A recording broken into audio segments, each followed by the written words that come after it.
Don't forget, tomorrow night we got Sixers Spurs, 8 o'clock, 97.3 ESPN. Sixers Heat on Saturday. That's a 7:30 tip.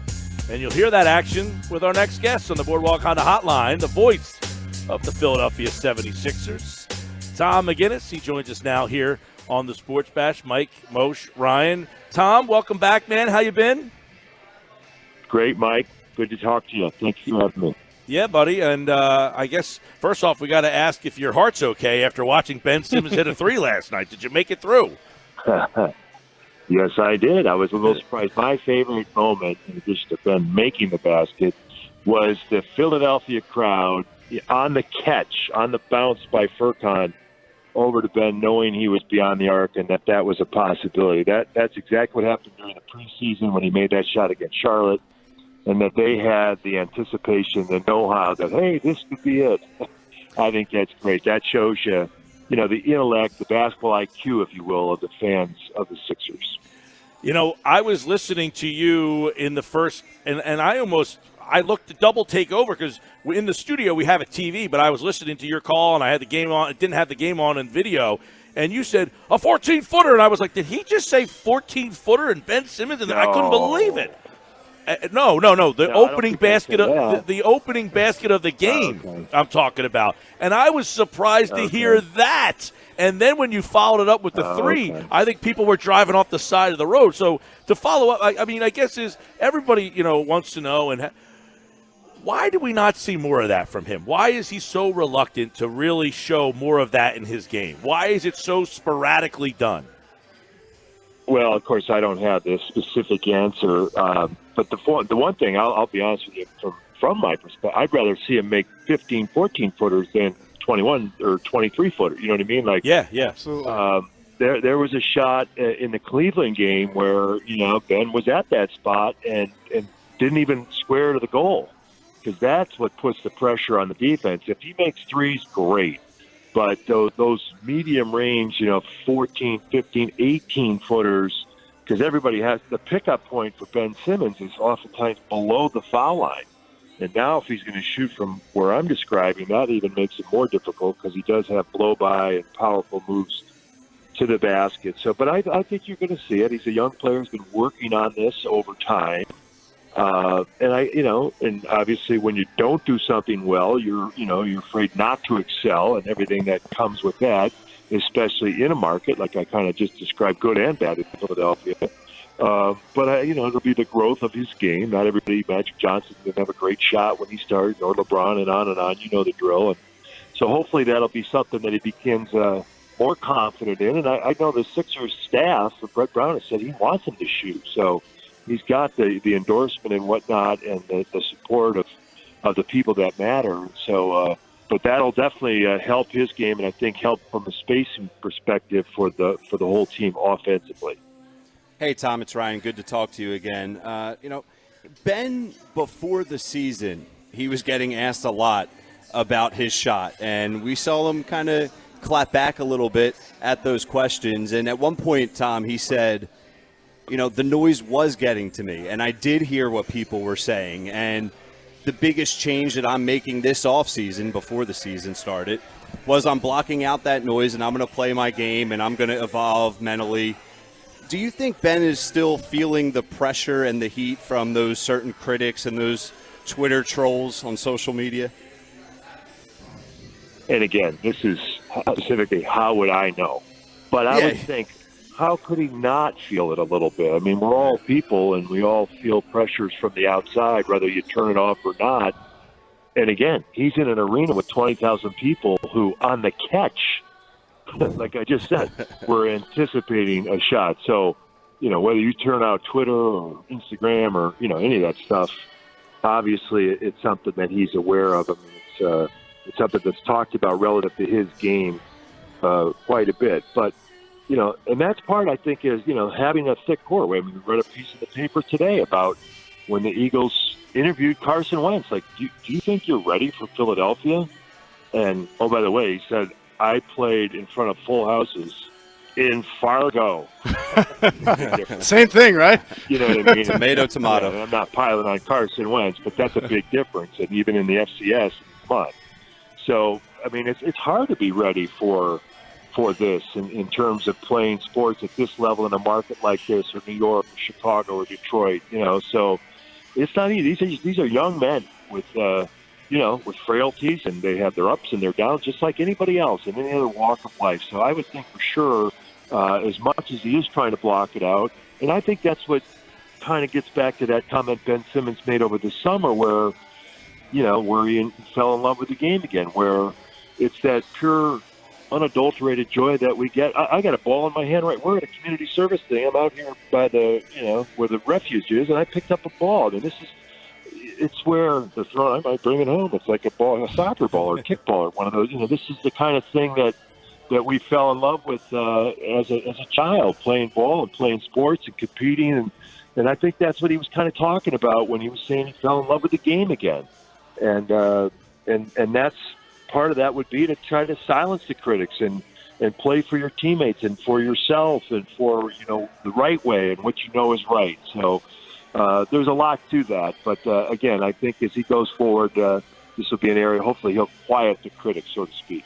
Yeah, I mean, hopefully he felt that same love and elation from hitting both the 3 and the 14-foot fadeaway, Tom, and feels like he can add and, let that develop game after game. And I think what stands out to me is that unlike the one he hit against the Chinese team where he just saw the opening and squared and fired, this one came off a design play where it seemed like maybe Brett Brown was involved in getting him the ball in that spot. And that's something I think we've all also wanted to see, where Brett helps him out a little bit to help foster that confidence.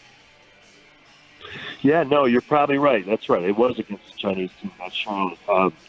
No doubt about it. And that's the, again, going to the analytics, layups, dunks, foul shots, and corner threes. That's the pecking order of the analytic room. Sixers are into that as much as anybody. Mm-hmm. And so that shot is the closest three-pointer. And, Ben, these guys practice from all those spots going around the horn, if you will. But that's a spot I've seen them, knock down 7, 8 in a row. And I, referenced a time earlier this season. I think we were at the practice facility and we were kind of all standing around coach or whatever. And I was kind of drifting with my eyes. And I'm like, oh, look at Ben. He just hit 7 or. And I was thinking they were out to the elbow. And I looked down at his feet. He was at a court all the way at the end of the other end of the facility. And I'm like, oh, wow, those were all threes. So he's capable. And then it's just a matter of doing them and shooting them with confidence in the game.